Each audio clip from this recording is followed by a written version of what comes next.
Tingnan natin si San Juan City Mayor Francis Zamora. Siya rin po ang Pangulo ng Metro Manila Council. Mayor, magandang umaga si Joel, si Kati po to. Good morning. Yes, magandang umaga Joel at Cathy. Maraming salamat po sa pag-imbita sa DZBB. Opo, hindi ba pagbabawal at pakikiusapan lang yung mga yung mga gumagamit po ng mga inflatable pool? Kasi yun pa lang po ang naririnig po namin. Pero meron bang hakbang ang Metro Manila Council kaugnay ng mga El Nino mitigating measures po natin? Yes, Joel, alam niyo, last year, humarap tayo sa El Nino at ang naging policy noon ng Metro Manila Council ay individually as local government units pwede magpasa o mag-approve ng mga ordinansa regulating the use of ganyang halimbawa yung mga inflatable pools or other activities that use up a lot of water. So bakit individually? Dahil iba-iba, Joel, ang ating demographics bilang isang lungsod. Halimbawa, yung mga golf course, no? Hindi naman lahat merong golf course dito sa Metro Manila in terms of the cities. Ang San Juan, wala naman pong golf course. Again, using San Juan as an example, wala naman kaming malalaking hotels na may mga swimming pools, but some cities have, no? So, Joel at Cathy, the local government units can approve or pass their own ordinances in terms of regulating water. Ang ating minumungkahi ngayon dito sa Metro Manila Council, which sabi ko nga po kay Chairman Artes, ay gusto ko sanang pag-usapan sa Miyerkules sa aming pagpupulong, ay yung pagsiset up ng mga water catchment areas. Ayun, yung ginagawa na ngayon, Mayor, sa Marikina. Oo. Opo. Yes, correct yun. No? In fact, in San Juan, we're also doing this. Ano ho ba yung water catchment system, no? Yung tubig ulan po, halimbawa, umulan na malakas ngayon, kaysa ito ay dumaloy lamang sa mga drainage at hindi natin mapakinabangan, mas mabuting saluhin natin, imbakin at gamitin agad-agad, no? Hindi ito komplikado. Halimbawa, yung mga tahanan natin, no? Pwede nating i-set up in such a way na mula dun sa ating mga bubong, dadalo yung tubig sa mga alulod, papunta sa mga drum, at agad-agad pwede natin gamitin pang flush sa ating mga toilet bowl, pag meron tayo mga kailangang linisin sa ating tahanan, pwede natin gamitin ang tubig na ito. So mga secondary purposes ay pwede natin siyang gamitin. So we will be talking about this during the meeting dito sa San Juan, no? Yung ating mga barangay halls, yung ating mga city government-owned facilities ay isa-isa na natin sinasetapan itong water catchment systems. At tayo umaasa na mapapalaganap natin ito sa kabuuan ng Metro Manila. Mhm. Ano po ba yung sistema niyan? Saan nilalagay at sino yung mga pwedeng kumuha? Okay, ganito po, no? Sa mga facilities na controlled ng local government, dahil nga pag-aari ho yan ng lokal na pamahalaan, nagsiset up tayo ngayon ng mga catchment system sa mga bubong. So pagkatapos ho yan maimbak, ay pwedeng gamitin pandilig, no? At tulad namin dito, yung mga halaman namin sa Pinaglabanan Shrine, sa ating mga main thoroughfares, reused water na ho ang ginagamit namin dyan. So, yung mga pwedeng makinabang, actually, anyone who can set up his or her own catchment system in the house, pwedeng mapakinabangan. Hindi lamang ito patungkol sa mga government facilities. Individually, Cathy, no? At Joel, sa mga tahanan natin, pwede natin gawin ito. In fact, ang gagawin ko nga ho ay magkakaroon kami ng inter-barangay contest para sa best water catchment system.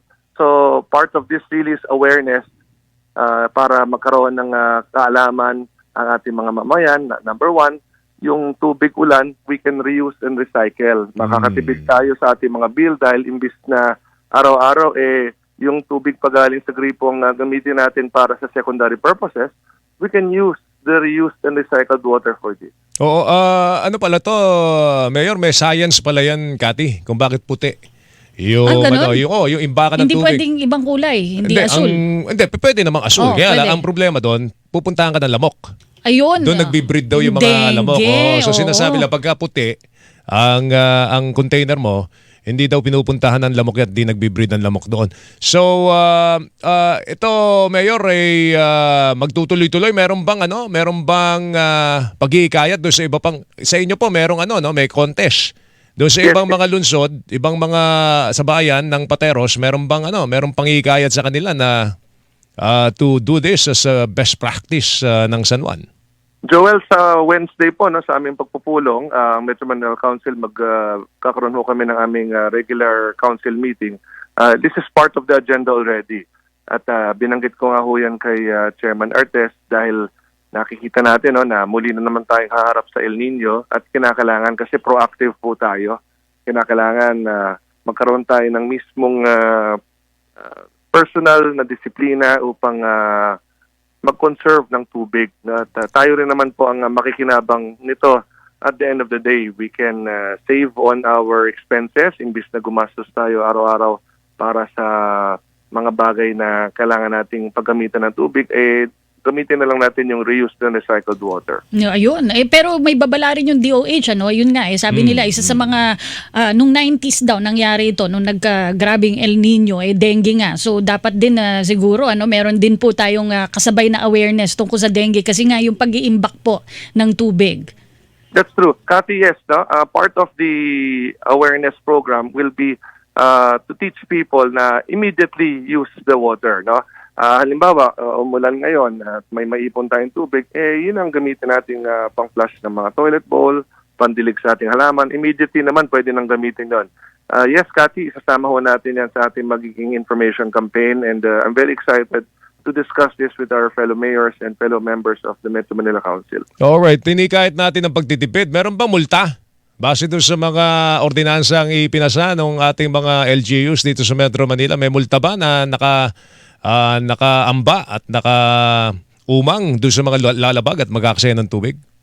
I will review current ordinances, Joel, no? Pero when it comes kasi to regulation ng water, halimbawa, yung mga car wash na madalas na tatanong, ipapagbawal ba yung mga car wash, ipapagbawal ba yung mga swimming pool facilities. Again, it is up to the LGU to determine yung demographics ng kanilang lungsod. No? Pwede namang mag-operate pa rin ang mga car wash pero gagamit lamang ng tubig na kinakailangan. No? Kailangan talaga may sarili tayong disiplina upang hindi po magsayang ng tubig. So ito yung mga bagay, Joel, na individually LGUs can do this para nga po ma-monitor nila ang kanya-kanya mga lungsod. But at the end of the day, really, Joel, no? It has to be from within. No? Dapat tayo bilang mga responsableng mamamayan ng ating bansa, ng ating mga lungsod, may multa man o wala, dapat alam natin na ang araw-araw na paggamit ng tubig, kinakailangan mag-conserve tayo. But it's still best that we have regulations, not necessarily banning, but regulating para nga hindi naman masayang yung tubig dahil pag total ban naman din, Joel at Cathy, yung kabuhayan din naman ng tao maapektuhan. So we really have to strike a balance in terms of water usage. Mm-hmm. May tanong si Cathy doon sa e-bike tsaka sa e-trike. Meron bang mga... Meron na po bang desisyon ng Metro Manila Council? Ano na po ba ang latest, Mayor?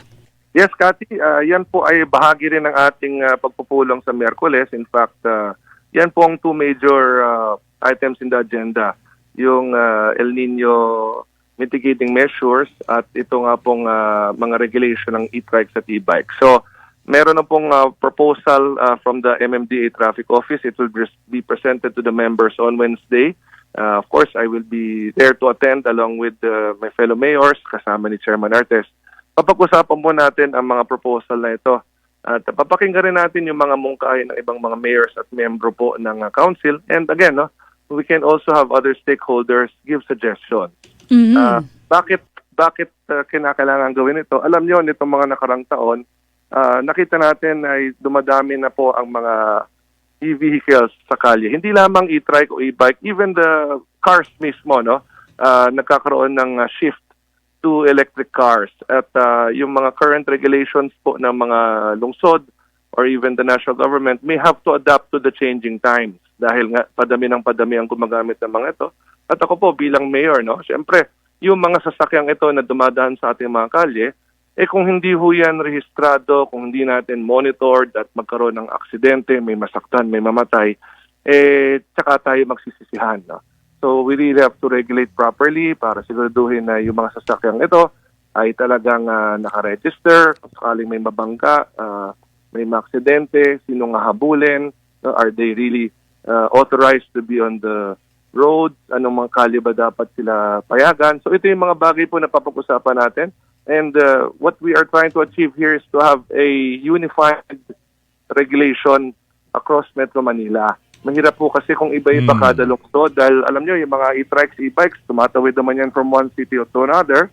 And following the framework of our single ticketing system, Joel and Cathy, kung saan pare-parehas na ang 20 common violations sa Metro Manila, maganda magkaroon din tayo ng isang standardized policy across the National Capital Region. Huwag naman po ma-misinterpret, pero ang pakay ho natin dito regulation. Pero hinikayat natin, Kat, na gamitin ito kasi clean energy. Clean energy. Number 2, mabagal, iwas sa disgrasya, di ba?